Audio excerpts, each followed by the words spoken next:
Надлежните сериозно да ги засукаат ракавите и да најдат трајно решение за загадениот воздух и неговите штетни последици, алармираат Здруженијето Канцерогено општество. Тие, поддржани од неколку стотини граѓани, денеска се собраа пред собранието, каде што протестираа против аерозагадувањето. Бараат од владата итно закажување на седница на која ќе предложат мерки, а во спротивно ќе ги радикализирале протестите со блокирање улици. Канцерот доаѓа, напаѓа онаму каде што е најзагадено, ги напаѓа прво децата и највозрастните, оние кои што се најслаби во имунитетот.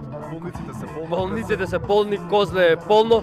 За тие деца ве повикувам сите да излезете на масовни протести. Никој во изминатите години не нашол конкретен план како да се реши проблемот со загадувањето. Власта, јавните предпријатија и сите кои имаат моќни политички функции не се заинтересирани да го решат проблемот со загадувањето на воздухот и последиците кои ги трпат децата, велат од Медјаши. Драги Змијанац рече дека ќе ги поддржат сите граѓански иницијативи кои имаат за цел да извршат притисок и да направат промена. Доколку не се случи притисок и промена, проверете, болниците се полни со деца.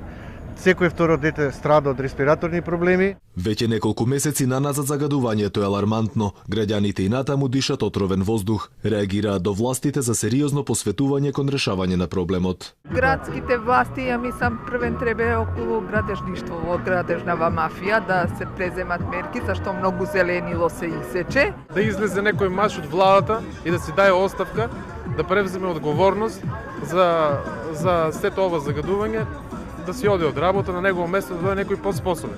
Па многу работи треба да се направат, значи мерки некои да се применат, а не само препораки да се даваат. Комплетно да си дадат оставка од владата. Значи не се загадува само Скопје, се загадуваат повеќе градови. Организаторите на протестот ја поздравија блокадата пред депонијата Дрисла и го поддржуваат рокот што тие им го дадоа на надлежните за 15 дена да одговорат на нивните барања. Ги поддржуваат и средношколците кои најавија протест на 5 февруари пред секое средно училиште.